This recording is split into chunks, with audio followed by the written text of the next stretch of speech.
the bill's out before the end of the year. So we always visit them. Her name was Amy. Yeah, that's where I got that one.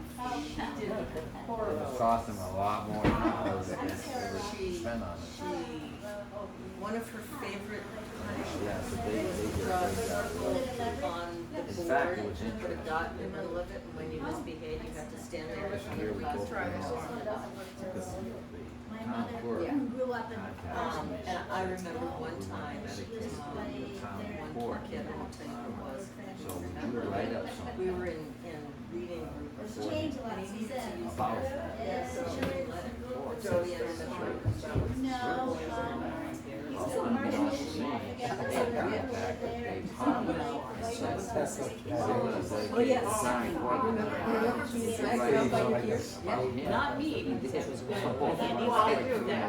time before it, and we didn't know it. I think that even though my mother, she's In that. so she might have been nicer than the,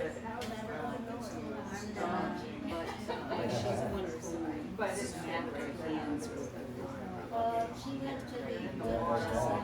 By the time I started in 1980, they didn't do that anymore. River, how it used to go around that little cars, but it's Yeah, I don't, what the thing that my mother did that I really thought was necessary.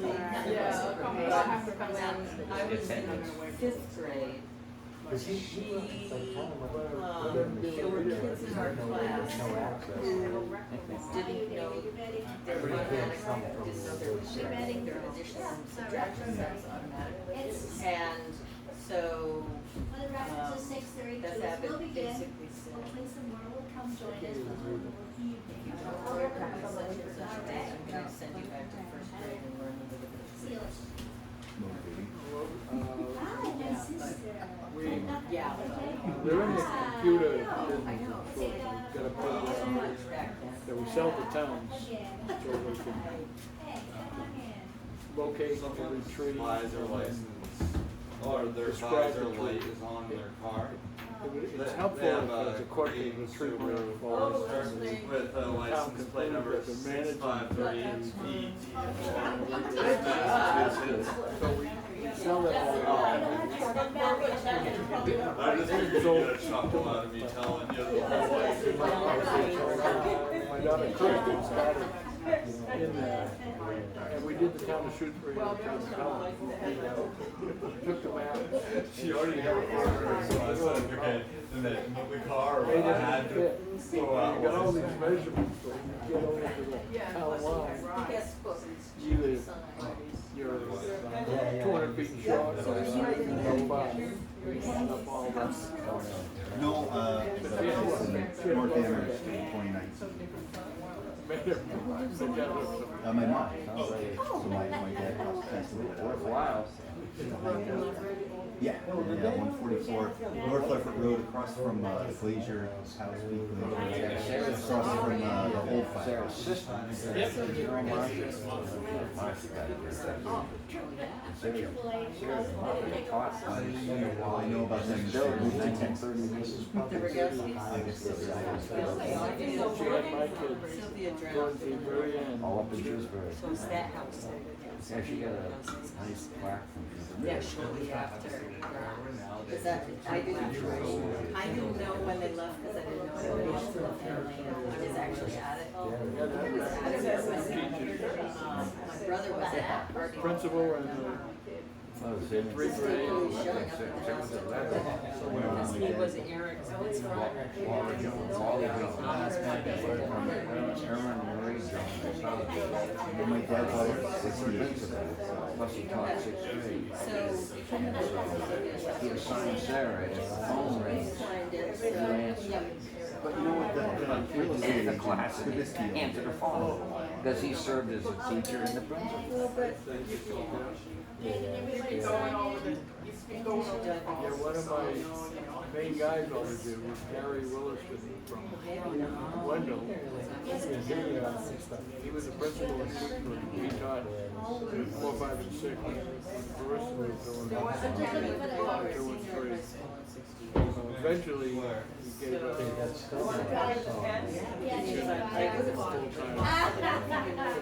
I just remember me and all the fire or something. Yeah. So time goes by. It was that guy with the beer barn, the way we were.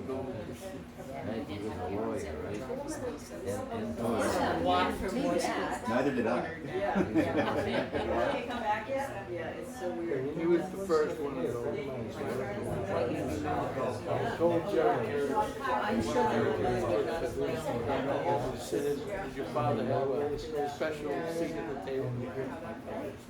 For people holding their seat in his chair. That didn't go over too well. Never occurred to me to go in there upon it. Nor did it go over well for the I went to the Sherman. I did the waterfall, you know, at least show. Yeah. That's why I heard. And like, if you went in just the right spot, you could slide down, Yes. frog slide. It was just super painful if you messed it up. Yes, it was. That was the Okay, time. we'll try again. Yeah, that's, So welcome, thank you for coming. Big day for refreshments, thanks to Susan Linton over here, wave your hand, Susan. And Charlotte Abbott made some cookies, but she couldn't come tonight, she was sick with shingles, so Ubering over this. And, we had some good news about some, grants that we've gotten for the schoolhouse. One is $1,000 for work on the windows, so we're asking for volunteers to help with that, because $1,000 won't be too far, but we're gonna work on it, and Dennis Lombardi has already volunteered some time, so that's good. And then we got an $8,000 grant from Mass Cultural to do, assessment plan. It's a matching grant, so we're asking Leverett CPC to provide the other $8,000, and they're meeting in a couple of weeks about it.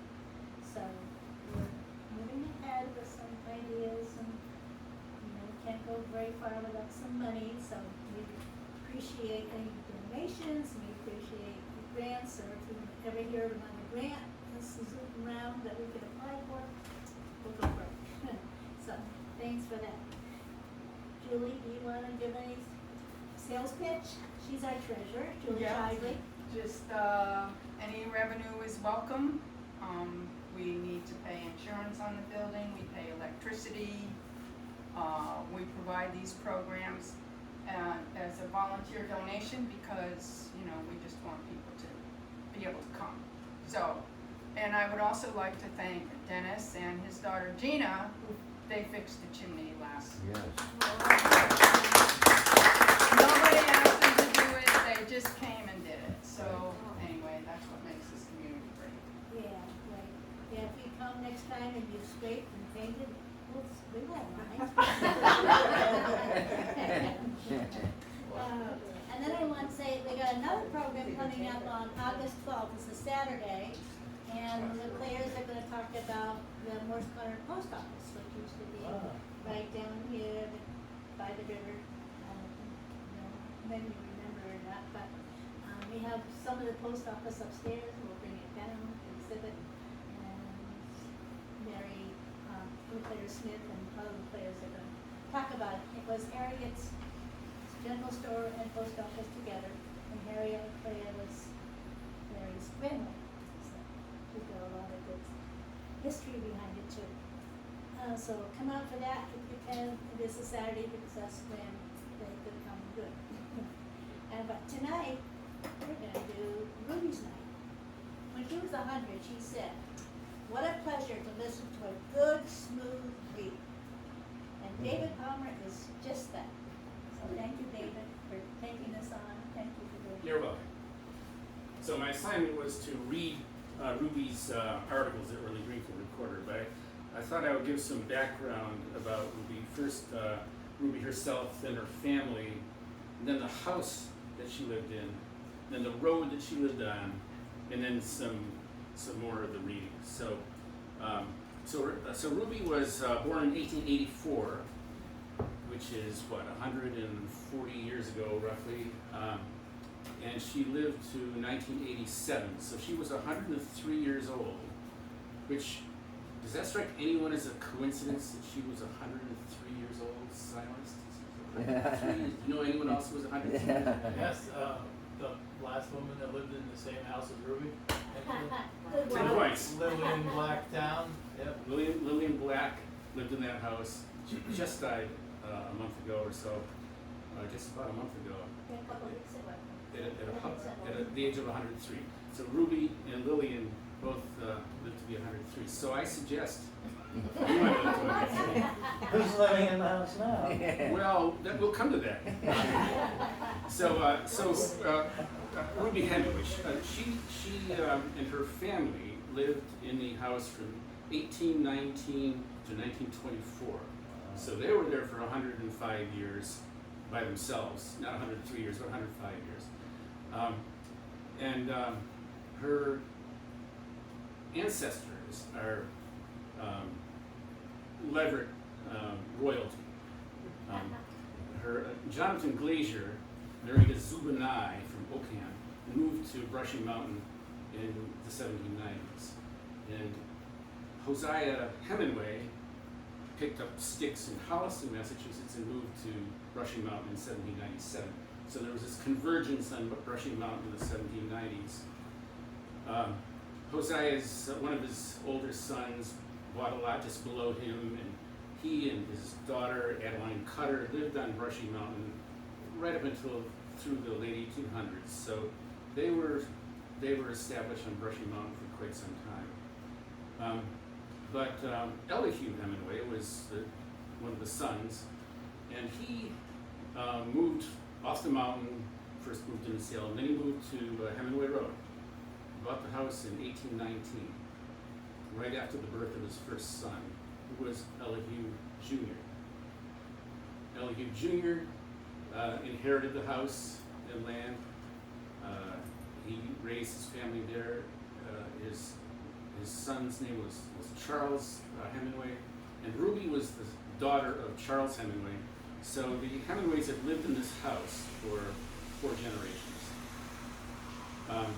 Ruby got a job hither and yon and came back to this area after retiring and lived here. People thought she'd never die. She lived from the 60s to 70s to 80s to 90s to 100, all in this Leverett, Montague, Greenfield area. When she was 90, plus or minus, I'm not exactly sure of the date, she began writing a column for the Greenfield Recorder called I Remember When. And it was a half a column in the paper, and people began to fasten on this column because it was so evocative of time gone by, and so sweet and gentle and kind and motherly. Everyone could relate to Ruby Hemenway, even if they were a teenager. You could still relate to Ruby Hemenway because of the affection she showed for her childhood home and the memory she evoked of times gone by. So that's what we're going to be reading today. The other side of her family, her mother was Nellie Pierce. She pronounced it Pierce, but I can't bring myself to pronounce it Pierce. So I'm going to call her Nellie Pierce. She was the daughter of Sanford Pierce. Sanford Pierce didn't live on Hemenway Road. He lived way out at the end of Shutesbury Road. Dudleyville Road, where Richard Adelson lives now. It's the second to the last house, if you will, before the Shutesbury line out in Dudleyville, out on a spur that goes up into the swampland. Well, not as far as the swampland, but considerably off Dudleyville Road. There's a house back there. Sanford Pierce bought that, or built a house there in 1859. Married the granddaughter of Jonathan Glazier, Lucinda Glazier. Lucinda Glazier married Sanford Pierce, gave birth to Nellie Pierce, Ruby's mother. Nellie Pierce lived there for 5 years. Then the family picked up sticks and moved to Montague Road in the house that Cal Glazier and Phyllis Glazier bought many years later. So and of course Cal Glazier was the, he was the grandnephew of Ruby Hemenway. So anyway, they're all, the family has kept its property together in a sense. By miraculous coincidence, I discovered that my mother is Ruby Hemenway's 5th cousin. So I have that authority for what I say there. Okay, and Ruby's sister was Pluma Hemenway, and Pluma married Morris Glazier, one of the Glazier clan, of course, and Morris Glazier gave birth to Orman and Lynn and Merle and Calvin. So Cal Glazier was Ruby's nephew. Morris Glazier was her brother-in-law. And Morris Glazier lived in what we know as the Gibovic house at the bottom of the Rossi gutter. And nobody knows the Gibovic house better than either. So I won't pontificate on that. Okay. Oh, then in 1924, the Hemenways sold the house to a man named Royal Hewitt, who sold it to a guy named, I forgot what his name was, Clinton Fogg, to George Cannon, and in 1943 to Jim Black. And it's been in the Black family now since 1943. And Jim died in 2009, and Lillian died just a few weeks ago. And the house has been unlived in for considerable length of time. I don't remember when Lillian moved out. Did she move out right away? They said 12 years at her service. Yeah, okay, 12 years. So the house has been unlived in for 12 years. Some of you are not from Leverett, and maybe not everybody knows the Hemenway house, so I'm going to show you a picture of it. Hemenway Road is parallel to North Leverett Road. It's uphill from North Leverett Road on the other side of the river. Yes, North Leverett Road. And the Hemenway house is right in the middle of Hemenway Road, on the downhill side, the north side of Hemenway Road. And this is a photograph of the house as it is today, as seen from the road. And I'm going to show you a slightly different angle from the southwest rather. And you can see that the foliage has grown up a lot around it. So, and the paint is peeling and so on. Of considerably greater interest is the back of the house. Now this is the house from the back. And I encourage everyone to notice. Did you take that picture from what I told you last time, David? Yeah. We're going to have a little disquisition from Silas in a minute. There's a tower in the back of the house. It looks like an elevator shaft. It's about 7 feet by 7 feet. Silas, what is that elevator shaft? It's the last remaining 2-story outhouse in Leverett, Massachusetts. Oh, So you can go on the second floor. So how does it work? I've wondered the same thing myself. How does it work? I'm guessing it's like a chimney and there's several flues. Okay. That's my guess. We're hoping that there's several flues. It's 2.5 stories. So that is remarkable. It's amazing. That's incredible. Have you been inside the house? Not in years. Okay, I was hoping you had, because this is another view from the back. And notice it's about 2.5 stories from the, sorry, I should have held it up. It's about 2.5 stories as viewed from the back. And of course the trees are all grown up around it.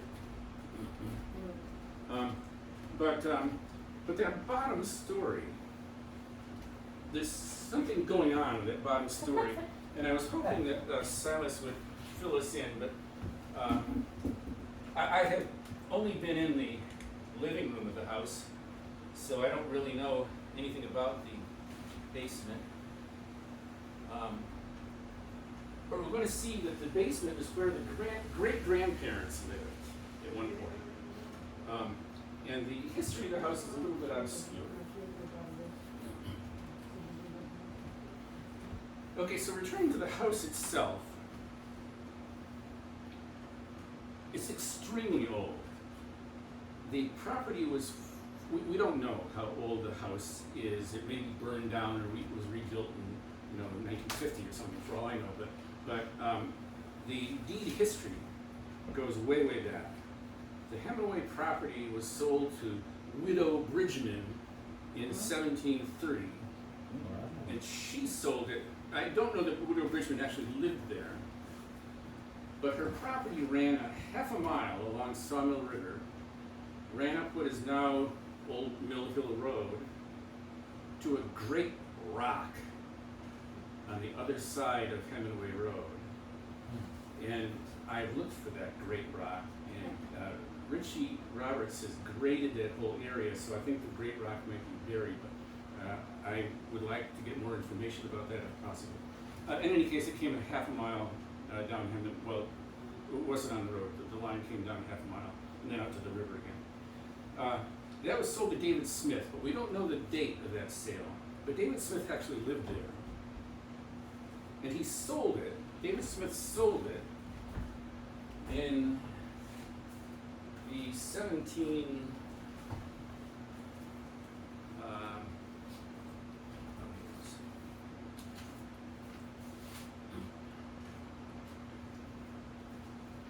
okay, maybe I don't have it.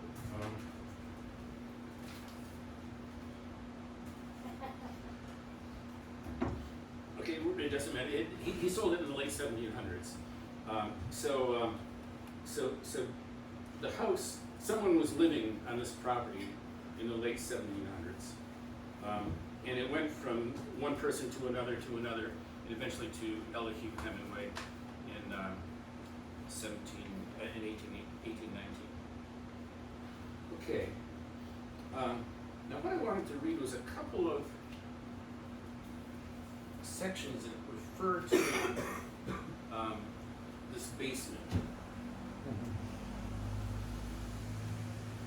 When my grandfather was married in about 1841, they tore down the oldest part of the house on the west and built a whole new part. This is Rubies speaking. He got a granite stone sink, but it was so thick on the sides and bottom that it was terribly heavy. He had a good lot of he had a good piece of the stone chopped off so that the weight wouldn't sag the kitchen in the corner. It was not so smooth as a soapstone sink, but it was useful and quite practical. It served for 80 years or more, then was removed and something more modern put in its place by the present owner, James Black. Okay. Now, going to... What happened to the thing? we don't know what happened. I don't know what happened. I talked to Lois Black, Okay. and she says it's still there, and then, Like in the basement? yeah, but nobody can move it because it's so heavy. Nobody can move it because it's so heavy. Okay, that's good. Who said that, Sarah? Lois did, Yeah. and Mickey said he knows right where it is, and he'll take us over to look at it someday. I'm waiting for something.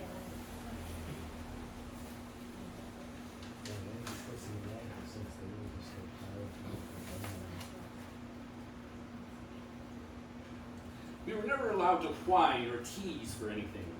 So when my father said to us one day, "Come down to the cellar kitchen shop." So the cellar is called the kitchen shop. Presumably once a kitchen, now a shop. And I want to show you something. And there were 2 bicycles for the girls down there, and they were thrilled to death. So the point is that bottom story was said to be a kitchen shop at one point. And then to 15, page 15.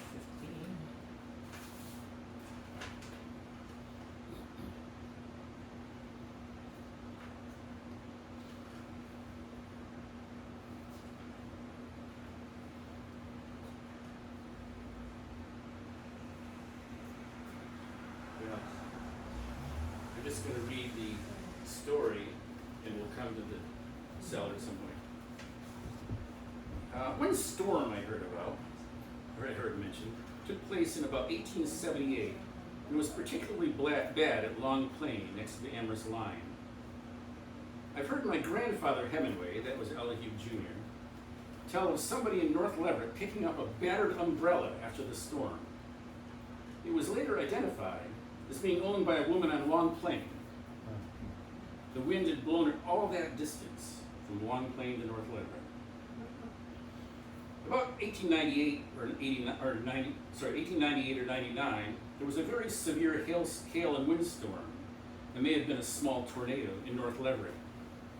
I remember that my father had been out with the horse and buggy. He got home just in time to put the horse in the barn and get into the house before the hail came. Afterward, it was told that some of the teamsters got caught out with no protection from the hail. They grabbed their water buckets and put them over their heads. I always wonder that the horses didn't run or think they were being beaten, but I'm told that they just kind of squatted down and cringed.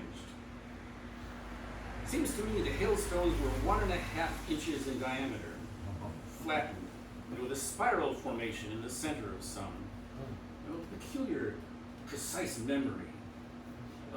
She's writing this in 1980s, and this happened in the 1890s. She remembers the spiral formation in the center of the hailstones. They did a good job of flattening the garden, but some things did straighten up, so it wasn't a total loss. The window and hail were so severe that every window pane in the front of the house was broken. My father said the sashes were old, so we had to get all new ones for the front of the house. I can remember that my mother and he both worked painting them, drawing the sashes, down in the old cellar kitchen that he then used for a workshop, where my great-grandparents had lived. So her great-grandparents, Ella Hugh Sr., and great-grandmother, Lucinda Glazier, lived down in that basement level of the house.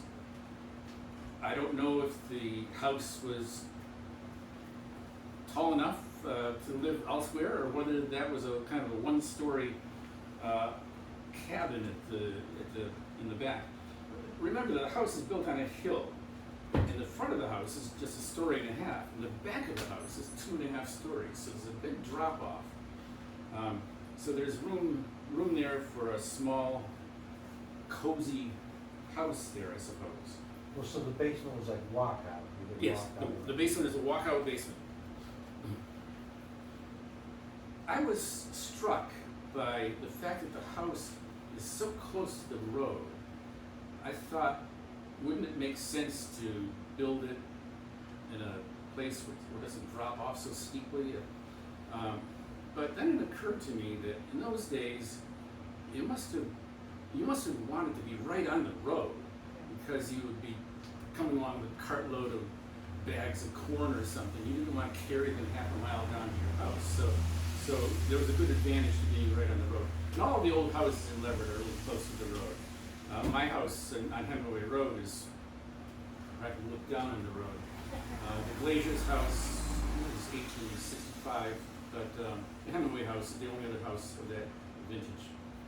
A lot of the houses on North Leverett Road are close to the road. Okay, so let's move on to the next item on my agenda, which is the road itself. Now, Ruby reports that, if I can find page 3, I had these all in order at one point, but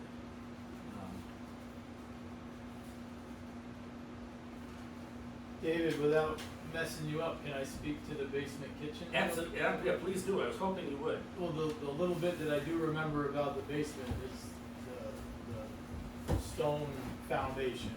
Yeah. It's very small, flat stones, not large, chunky stones, which you usually find in a foundation. And there is the biggest, nicest that I've ever seen hand stone laid Dutch oven in the basement.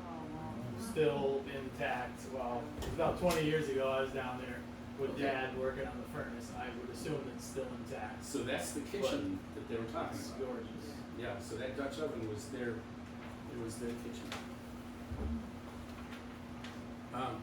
Okay, so the road. Ruby was puzzled when her father told her, her grandfather Hemenway, L.F.U. Jr., who was born in 1818, he used to tell us that the road by the Hemenway place in North Leverett was a main road when he was a boy. I couldn't think why, when it was so hilly.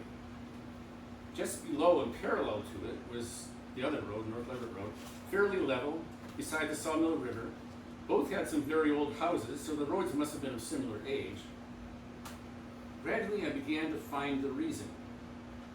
The farmers had begun by then to raise a little more than was needed for their own living, and there was still plenty of fine timber all around, and no local market for any surplus. There was a need down the river, however, for the growing towns for just such a surplus. So enterprising businessmen began sending boats up the river for trading. The boats came up the river from as far away as Springfield. I'm not sure, there's a dam there now, but maybe it's possible to come up in a boat from Springfield now, again. And docked at Whitmore's Ferry. Whitmore's Ferry is at the very north end of Sunderland. It's right on the river. There's a waterfall by the Whitmore House, if you haven't seen it, it's on Falls Road off of Montague, off of 47 at the northern tip of Sunderland. So they would dock at Whitmore's Ferry, North Sunderland, to get their produce from the hill towns of North Leverett, Wendell, Shutesbury, and New Salem.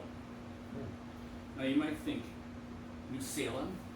Yes, Hemenway Road, Jackson Hill Road, if you can believe it, and Cranberry Road, the road that goes down to Cranberry Pond. Reservation Road. And this road Pretty here. straight shot. Exactly, it was a straight shot from New Salem down to Sunderland. And so it was the shortest distance to go down Hemenway Road to Jackson Hill Road, despite the hills. Because the North Leverett Road went from Shutesbury to Montague, and there were other lanes that developed that were shortcuts, but so that's the rationale for it. And that road was laid out in 1759, which was 15 years before Leverett became a town. So it was still part of Sunderland at the time. So it was in fact a county road before Leverett became a town.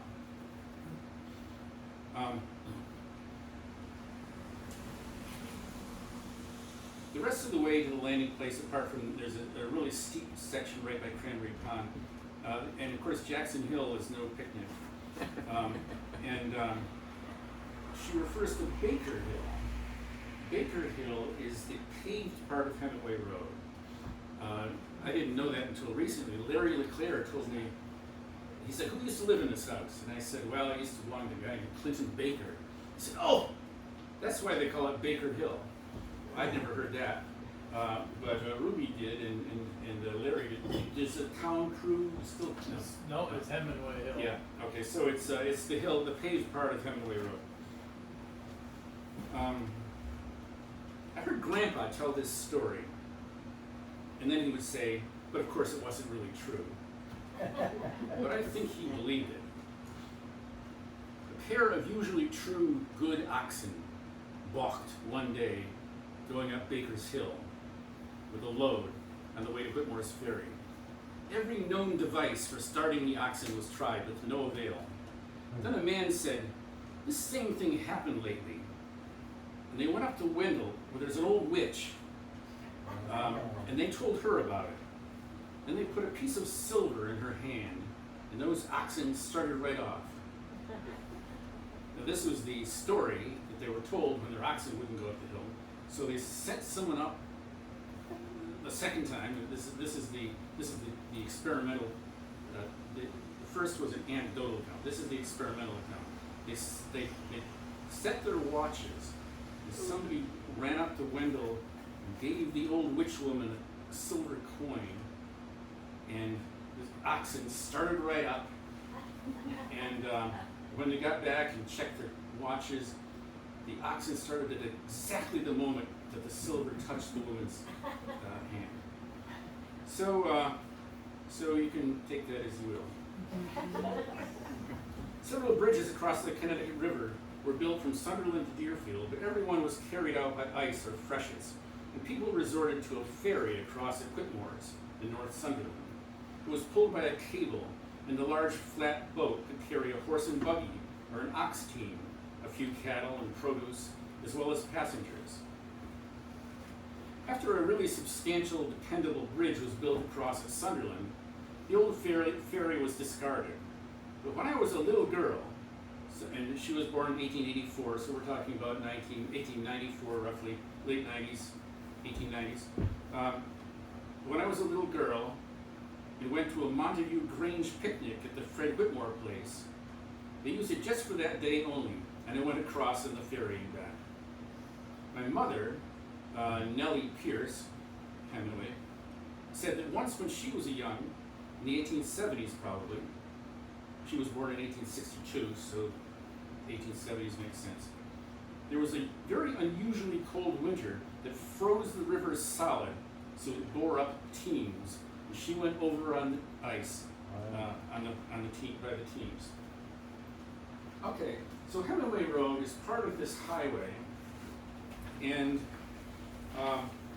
it runs from the intersection of Cave Hill Road, past the red, beautiful, beautiful red house that we call the Camus House, and now is the Frank Edge House, and then along past the Hemenway House, and then as of 1865 past the Lee Glazier's house. Everybody knows Lee Glazier, so I don't need to explain that. Past the Palmer House on the right, but The Linscott House. yeah, the Linscott House. I've lived in that house longer than anyone in history. It's never going to be the Palmer House. It's the Baker House or the Linscott House. And then it goes down Baker Hill, around the corner, and the original layout in 1759, it went just around the corner and then shot across the river and ran up behind Nelson Prince's house, right up to the co-op and out here. So there's an old highway, the old highway went across a swamp somewhere and up, kind of bisecting that big triangle of land behind the co-op. However, now at some point, I don't know when, they turned it to the south, and Hemenway Road ends by Elliott Sherman's warehouse, and their old Millyard Road curves around to Rattlesnake Gutter in one way, and there's a little steep spur going Known up. as the dog leg. I beg your pardon? We call it the dog leg. She calls it the dog leg. We're gonna change her mind. It's Hemenway. I always thought it was Hemenway too, but let's. It is. It's Hemenway extension. Wait. Ruby begs to differ with you. Oh. And I was wondering what Silas was going to say with the road department. They call it Hemenway. Officially, right up to Okay. the Spelman's driveway. Officially, it's Hemenway. Okay, I'll concede that some bureaucrat somehow decided to stamp it as Right. Hemenway. Right. However, there is a short dirt road, steep hill, closed in winter in North Leverett, between Hemenway Road and Rattlesnake Gutter Road, called in my younger days, Thank You Ma'am Hill Road. This is the story of how it got its name. When a heavy rain came, like today and every other day this summer, such a road would be gullied out its whole length. So the roadmen put small dirt bars across diagonally, slanted a little, so the water would run off to one side into the ditch. Several had to be put on even such a short hill. The horse soon learned that he was allowed to stop for a breather. What's the place? The horse soon learned that he was allowed to stop for a breather after he had pulled up over that steep bar. If a young man was taking his girl out for a Sunday ride, he too took advantage of that brief stop for a kiss. Wow. Then when they started on, he said, "Thank you, man."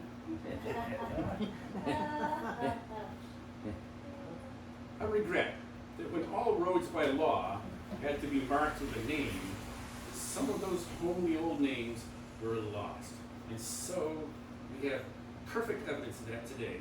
We have authoritative evidence that it is, we have a select person and an ex-road crew man who are willing to swear that it is now Hemenway Road. I know, that's a great story. I always wondered why they call them thank you names. Yeah, I think it was the same when we got it too. Yeah, they kind of go over speed. They could use those now.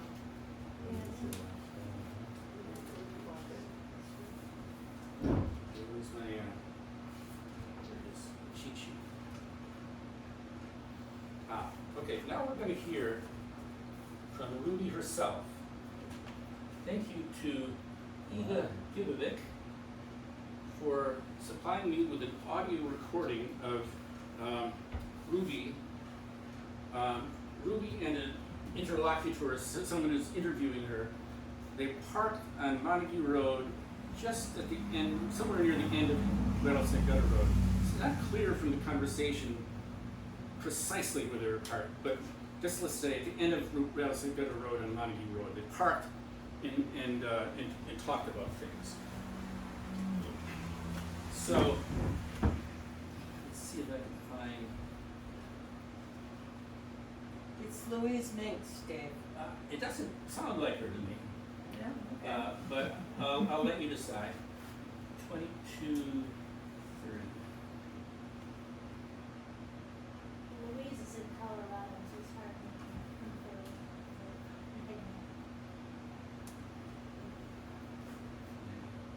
Now.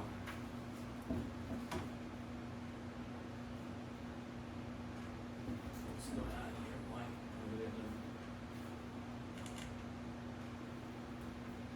Oh, it's They wanted to build the road. Well, if they didn't have this road down here, if anybody lived in Moore's Corner and wanted to, but it seems to me that my grandfather Hemenway said that when he was a little boy, he could remember they're putting in that gutter road. And his coming down there and... Can everyone hear it? Yeah. Okay, good. So I was just going to tell you what it's about in case you couldn't hear it, because well, anyway, you'll see. If you can hear it, great. But she's talking about the building of Rattlesnake Gutter Road, which was a county road built in 1834, thereabouts. So her grandfather, her grandfather, then born in 1818, would have been, young teenager. And he's telling about the building of Rattlesnake Gutter Road. watching them work on it. And that would have been about, he was born in 1818. That would be 1828 or something like that, when the small boy would be curious to go down there and watch them. And he used to tell about the ox team that was loaded, and they were going to dump the contents of the dump car over the edge to make a retaining wall. And they got a little too far out, and the load overbalanced the oxen, and the whole thing went over the bank. But it wasn't in the deepest places, down somewhere near the bottom, as I remember here, Kansas side. Yeah, and I don't know, it didn't kill the oxen. I don't know whether it injured them so they had to kill them or not. I don't seem to remember. I just wanted to point out her accent. Her accent sounds to me like vintage old New England. I don't know why I think that, but I'm 75, and when I was a kid, I used to hear some old-time New Englanders, and her accent sounds pure to me. It was something that he remembered, those oxen going heels over head down the whole thing, the cart and all. Why do you suppose they wanted to build the road? Well, if they didn't have this road down here, if anybody lived in Moore's Corner and wanted to come down to Leverett Center, they had to go up Hemenway Hill and clear the way around and up the Dugway, not up the Dugway, but up what they call Cave Hill now, and clear the way around all that way in order to get to Leverett from North Leverett and Moore's Corner. Well, isn't what you call the Dugway that stretch of road that goes from the bridge there by the mill pond and up onto Cave Hill? Yes, up to the Four Corners. They called it the Dugway because they dug it out of the side of the hill. Okay, so the Dugway goes from the mill pond, the North Leverett Mill, up Cave Hill Road to the Four Corners, Hemenway, Jackson Hill, and Cave Hill Road. That the present Cave Hill Road is what she's calling the Dugway, and it is on the 1858 map. So it was built before 1858. But curiously, or curious to me, the full extent of the present Cave Hill Road was not complete until after 1924. That's the latest map I have, showing that it went down the old Cave Hill Road, down by Eva's house, or down to the gutter, cutting off the present bottom of Cave Hill Road. Now that is quite fascinating to me. Notice that Ruby's talking about what a pain it would be if you couldn't go down the gutter. And to my eyes, going down the gutter seems like torture, because you're going down this steep thing with that hellhole off to the right, and cliffs off to the left. It's like one of those cartoons. But she explains why people didn't want to go down Cave Hill Road, and it was that last stretch, very steep with a big rock in the middle, that was apparently so steep that people would rather go around the gutter and down that precarious gutter road than brave this little section of Cave Hill Road by Eva's house. It was done during your time, wasn't it? No, during my father's time, 1860, along there, 70 something. But they could go out by the Hemenway place to the Four Corners, and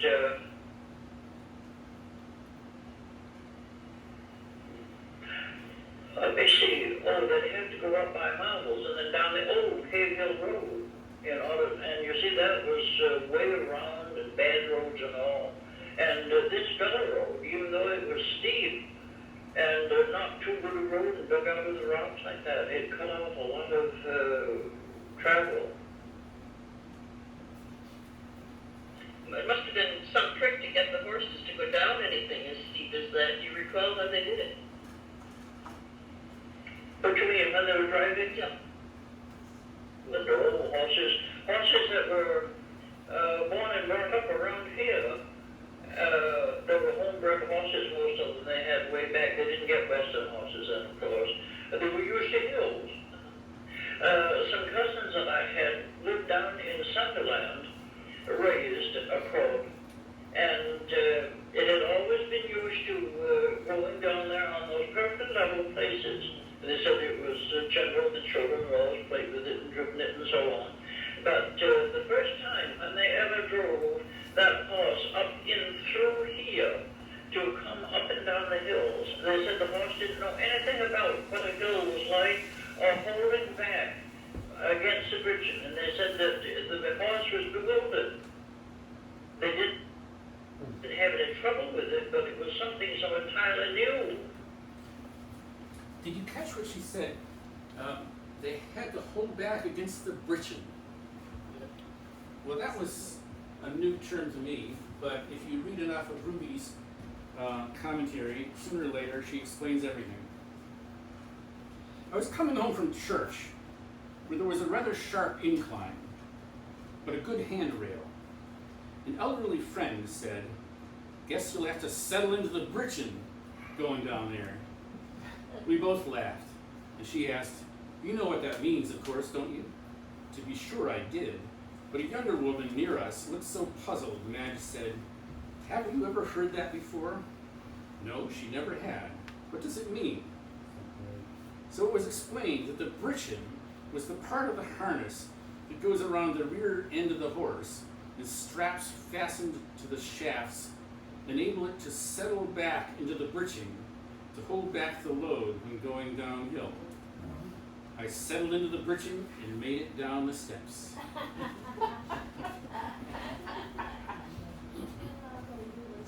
Dear Ruby. Okay. Now, I have a couple of anecdotes about school.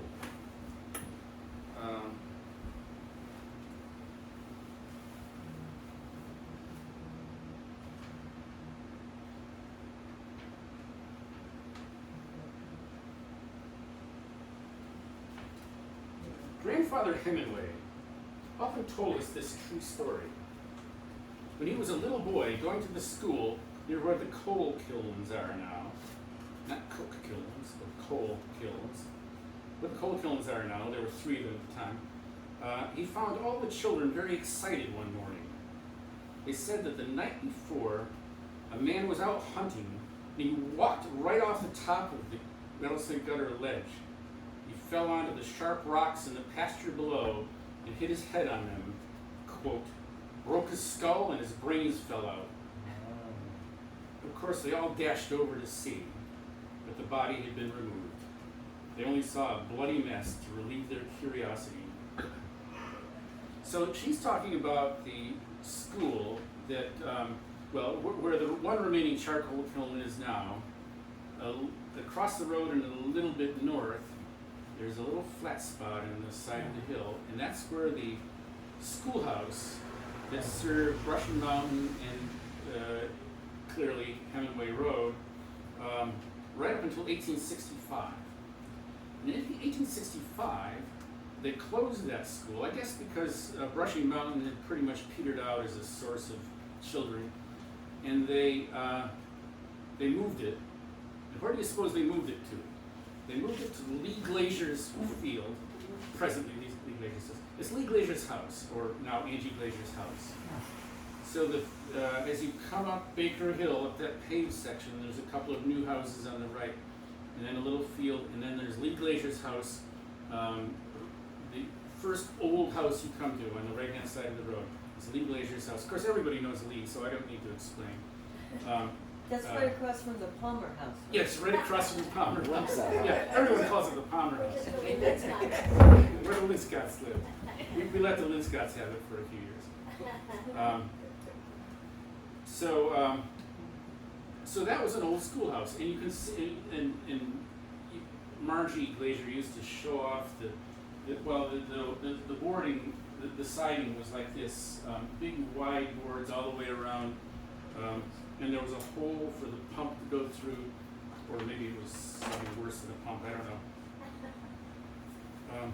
All the children from the Brushy Mountain Road, meaning the road that goes up over the mountain, beginning at the very top, where my grandmother Glazier lived, that's Lucinda Glazier Pierce,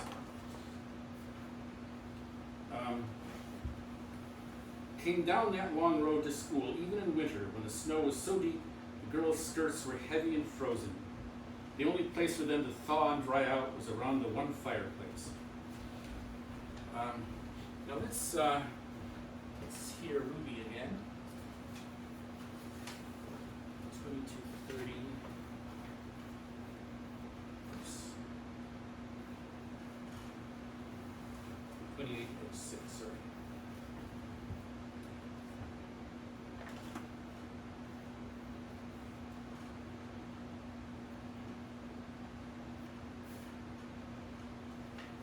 The hunter, there was a tale that I think your grandfather told about the hunter up on the gutter. Oh, yes. He was hunting in the night, and he walked right off the ledge. When did that happen? You can't see the ledge from the road now because all the brush has grown up and covered all of that ledge, but it was a sheer ledge. and you could used to see it from the Tankerman Hill, you know, just before you get to the actual gutter road. You would look over there, and it was a sheer ledge for some distance, and he was hunting up there, and he walked right off that ledge in the night, and fell on the rocks down below. It killed him. And the children, of course, from that schoolhouse, it used to be down near the coal kiln, how the coal kilns are now, they all ran over there to see what they could see. Your grandfather would have been. Oh yes, he was one of them. So you killed them from the north ledge, the north side of the gutter. That's the one that's over, the side that's over across faces the waterfall there. Yeah, yeah. Where was the schoolhouse down by the coal kilns? I don't recall. It was on the opposite side from what the coal kilns are now, and a little farther along toward the hill that goes up on Hemenway Road. Goes up on the bank, but there's a little farther along. Was it beyond the road that Sankamon Hill said? Yes. Yeah, it was closer to the Hemenway house. Yes, yes. It was kind of up on the bank, and there was a good spring of water somewhere there. I thought it was up on the bank of the schoolhouse, but Mari said, I think, that it was down across the road. And there is a brook that goes. So yes, there is a spring right across, well, not right across, but across the road and a little bit further up. Elliot Sherman showed it to me just a couple of months ago. Do you know this? It's just off the road, underneath a tree. Is it hemlock or I can't remember what kind of tree, but a big tree growing right at the edge of the road. And if you climb down and stick your nose into where the tree kind of is hollowed out, there's a spring still there, and that's the spring for the schoolhouse. Okay, I wanted to read a little passage of an excerpt of an interview, not an interview, but a little story that Kathy Adelson wrote in 1981.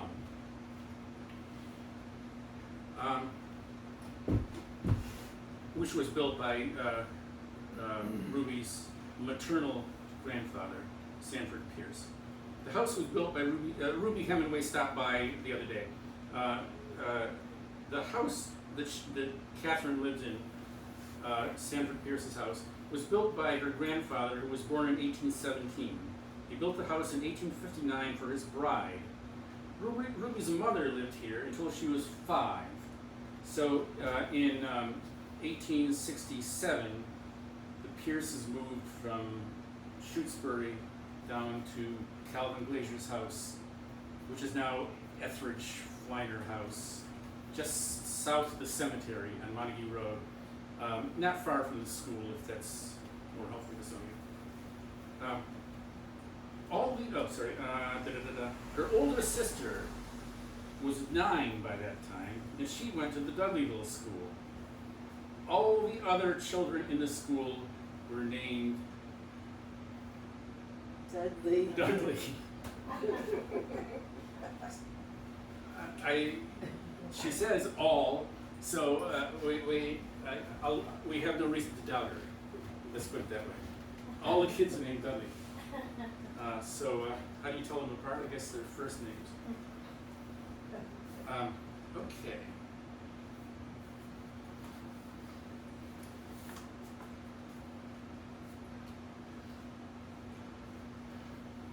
This is from the Recorder, April 3rd, 1982. This will strike to the heart of one of our listeners. The Reverend Mr. Truesdell used to walk from Leverett up the Rattlesnake Gutter Road to hold services at Moore's Corner. Oh, I think I've been told that when he lived in the East Leverett Road, he used to go up a footpath on the side of Brushy Mountain. I wonder if that was once a road, for there were some farms over there once on that side of the mountain. Well, she tells it a little bit more explicitly in this interview. 9:40.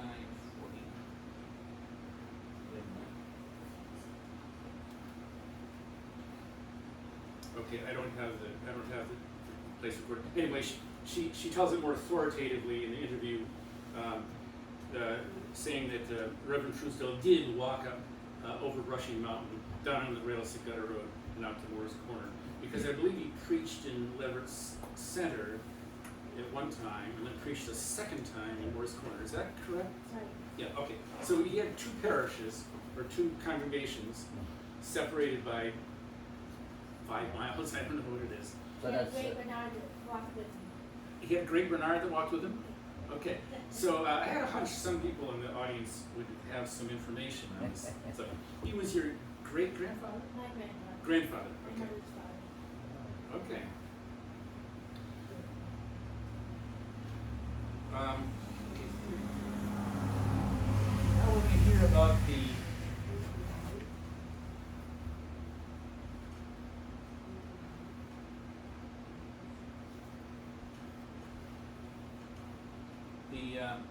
waterfall. Good Mount Leverett. Yes, it is. Yes. Mm-hmm. And if you want to see the beauty of the falls there at Morris Pond and see how much power there really is, you want to go in the spring. But Morris said that when it got warm enough so they couldn't, there was still water. Now, I guess there used to be more water than there is now. He said the boys used to go up about to the bridge and get undressed and swim there down in the pool. And he said that they would go belly button down over the rocks Down belly in button. that water and dose into the pool when they got to the foot. He said it's kind of scary sometimes when they were going belly button down over those rocks.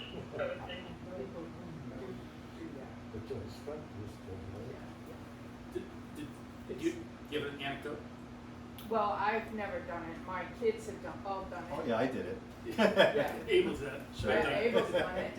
And just in the past couple days, Joe Sherman's children, Elliot's grandsons, and 2 of their friends did it for 2 entire days. Yeah. So it still goes on. Okay.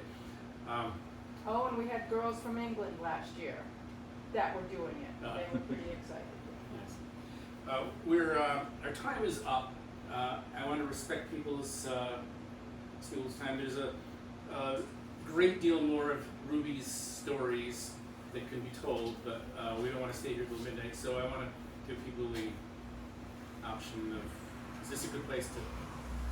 You can keep going as far as I'm concerned. Yeah. Okay, well, I'll do it another 15 minutes and then we'll take another poll. Okay.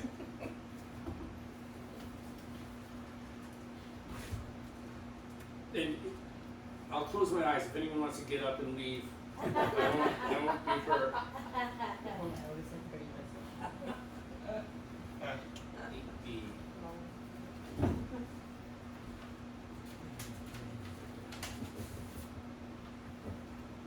This is about clocks.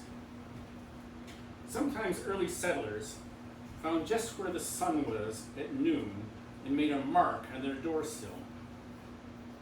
That mark was called the noon mark, and that was all the timepiece they had. Now, the scientists in the group are wondering, how can a mark tell you the time? There must have been an index of some sort, a pole or a tree or something for the shadow to fall in that mark. I've been told that the old Marvel House on Cave Hill Road in Leverett has such a mark.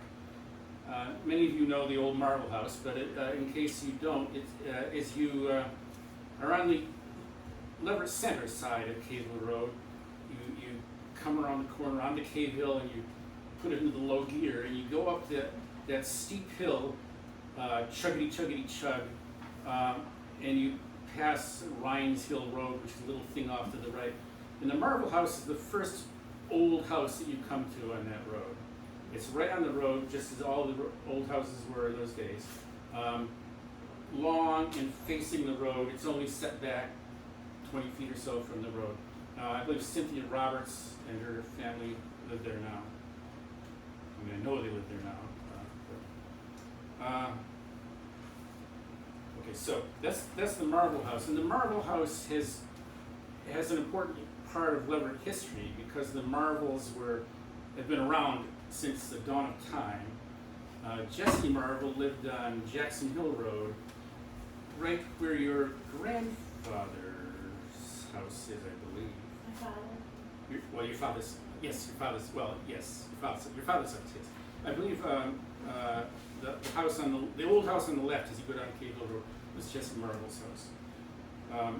And it's very old. I don't know how old. And that's why the Marvel Cemetery is on Jackson Hill Road and not up on the top of Cave Hill Road. Because Jesse Marvel lived down on Jackson Hill Road. Oh, I I know that the Marvel House on Cave Hill Road, in later years it was the Bukowski House, and now it's the Roberts House. The last Marvel, I don't know who the last Marvel, Calvin Marvel, Jesse Marvel, Pascal one? Pascal Marvel, that's what I was thinking of, Pascal Marvel, lived there. And they were prominent Leverett citizens. Of course, the Beeman Marvel company was half Marvel. I know that house had a latch string, for Mrs. Marvel showed it to me, still running from the cellar door to the kitchen. The string was positioned so that when it hung outside the door could be open. When it was pulled inside, the door could not be opened. This led many to say to a friend, the latch string is always out for you. So you pull on the string, it would pull up the latch, and you'd be able to get through the door. One of the earliest clocks that a householder could afford was a very simple one that hung on the wall of the large kitchen that served as the living quarters for the entire family. It was called a wag on the wall, with the simplest works possible. A face painted with the figures, not Roman numerals, and often with two crudely done pictures in the upper corners. The works at first were not even enclosed in a case, and there was a long pendulum with a flat metal disc on the end and a catgut cord holding a heavy sealed cylinder of sand. When the clock was wound Sunday morning, that weight was pulled up and then it let down tick by tick during the week, so it made a pleasant, companionable, unhurried sound. Tick, tock, tick, tock. The old Hemenway wag on the wall was bought by my great-grandfather. Now that's Elihu Sr., who bought the house in 1819. It's a second-hand clock, so it must have gone well back into the 1700s.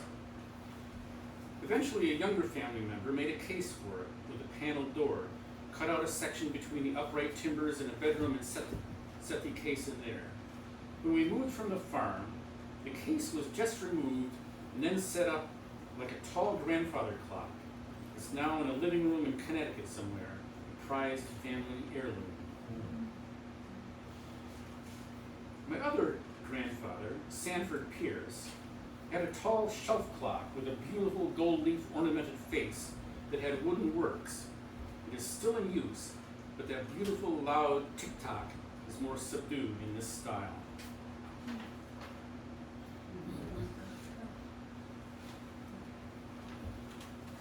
In the old farmhouse, we had a chest. My great-grandmother kept dried herbs in one of these chests. And for a good 100 years after, it still smelled of them.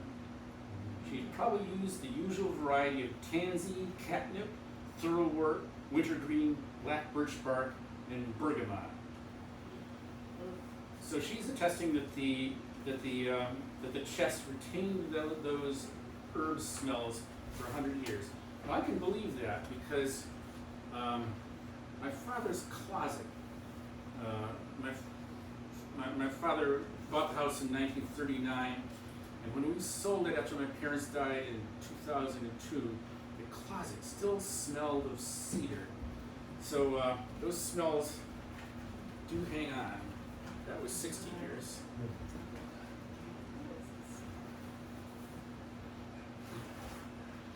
The Fanny Taylor anecdote. 3140. Okay, we haven't heard much about Morris Glazier. Morris was Ruby's brother-in-law, married to her sister Pluma. And as I said, he lived in the Gibovic house, if you will, at the bottom of the gutter. And he, among other things, did maple sugaring. What is this anecdote? Oh yes, he had some children. He had Merle Glazier, who was Charlotte Abbott's father. Lynn Glazier, whom I know nothing about, but he was a man. Orman Glazier, who lived in Texas, and Calvin Glazier, who lived here in Leverett. And Lois And Dunbar. Lois Dunbar, right, correct. This is an anecdote about the kids catching porcupines up on Brushy Mountain. There was a bounty on porcupines. Now, coincidentally, yesterday I went out to my raspberry garden and I found that my raspberry bed, my prize raspberry bed, was completely flattened by a porcupine. And so I was gathering up the dead things to put them in the compost pile, and I turned around, and who was at the gate? The porcupine came back. Actually, I kind of thought it was cute, so I just shooed him out, and I closed up the gate, and I kept on my thing. I turned around, and the porcupine was back. He had forced his way through the fence, and was coming back for dessert. I chased him out again, and I sealed up the hole in the fence. And a third time he got into my raspberry bed, so I Got the gun. I didn't get the gun. I just gave up. I was kind of sick of picking raspberries anyway, so. But this is a porcupine story, and it involves Fanny Taylor, who many of you know or know of.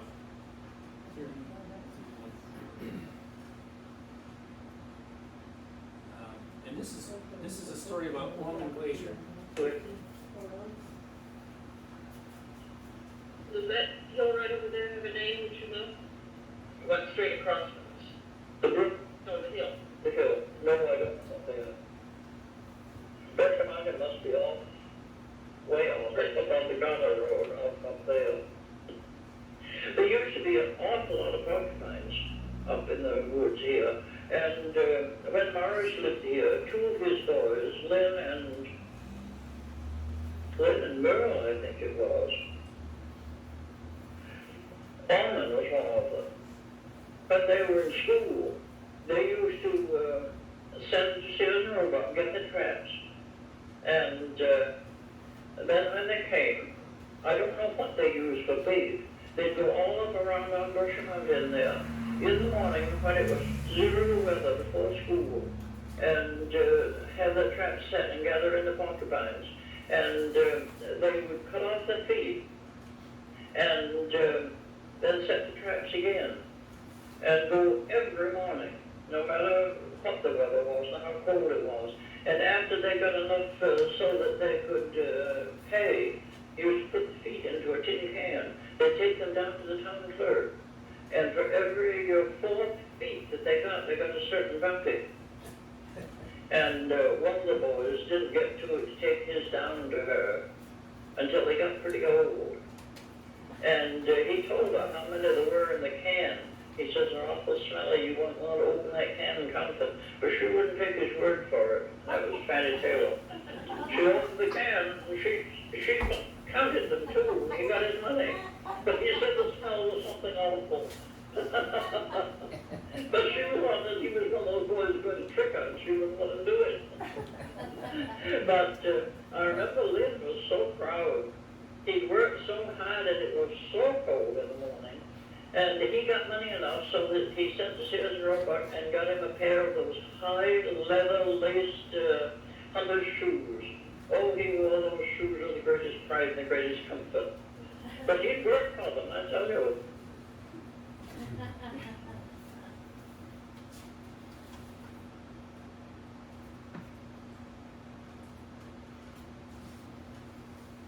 Okay. Dave, I Yes. remember bringing feet to Fanning Taylor. Really? Yeah, Yourself? yeah, No and kidding. my brothers, yeah, Wow. yeah. I Well- don't think I do it now, but Yeah. I must say, I kind of became friends with that porcupine in my backyard after. How did they kill the porcupine?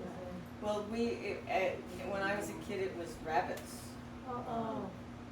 and I don't remember how we killed them. Probably my brothers. I don't remember. They shot him, probably. Yeah. Yeah, my brothers did that too. They used to get 50 cents for 4 legs, for 4 feet.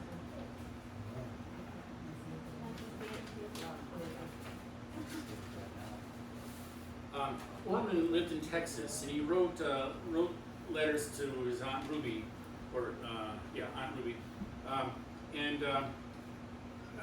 the germane part is this paragraph here. He's talking about the county fair. There were a few pairs of steers and oxen, but not as popular as the horses. These are the oxen pulled. I remember once a man had a beautiful matched pair of palominos that had all kinds of polished buckles, plumes, and so on. But Ginny Black's team from North Leverett, the folks said came right from a lumber job in the woods, with not a lick of polish, won the blue ribbon over the more stylish pair. A couple of things I liked about this, the idea that it came right from the woods, which would have been Jim Black, and the fact that he called him Jimmy Black, because Orman Glazier was contemporary. I would never have dreamed of calling Jim Black Jimmy. Jim was a remarkably kind person.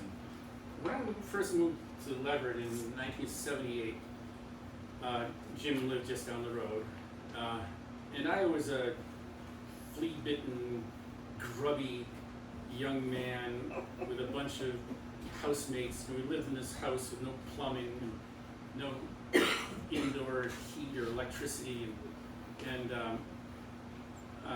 Jim is an old-time Yankee, and I was pretty sure that he would think I was some unwashed beast barely worth talking to. But one day I ran out of gas, and Jim came along, discovered me out of gas. He went and got a gas can, tipped me in a gallon or so, and I tried to pay him. He said, nope, neighbors don't charge neighbors for helping one another. That's what we do.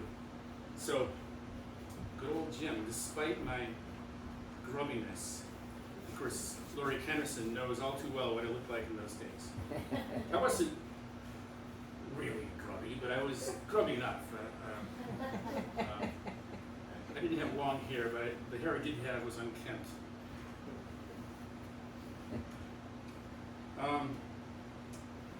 His house is still full of trophies. Is it? I bet it is. Because his horses knew how to pull, because he used to go out in the woods with them and haul the trees. Okay, so I have another. Number 9. Yes.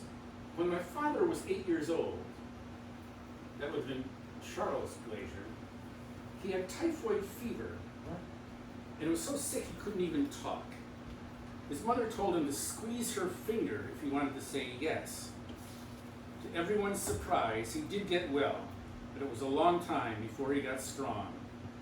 To amuse him, his mother cut out some bright-colored calico pieces and taught him to sew them into blocks for patchwork. There were not enough for a whole quilt, so a few were added.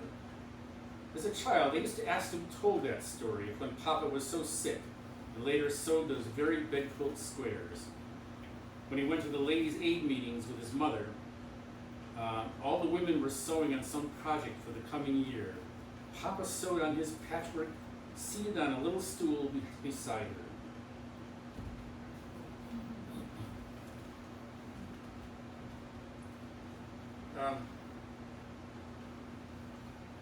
When I was looking over old clippings, I came across this one verse of the song Grandma Pierce used to sing to us, and I've always loved it and wanted the other verses. There must be some more. I'll chase the antelope over the plain, the tiger's cub I'll bind with a chain, and the wild gazelle with the silvery feet, I'll give it to thee for a playmate sweet. So, Ruby Hemenway didn't have the internet, but I do, so I looked up this quatrain and found that it's called Ossian's Serenade from the 1760s, and it comes from Ireland. And if you care to, you can find it on the internet and hear it played. Anyway, that was Ruby's grandmother, was Lucinda Glazier. One more. Before I said I'd like to go 15 minutes, but it's 20. But you have to hear this story.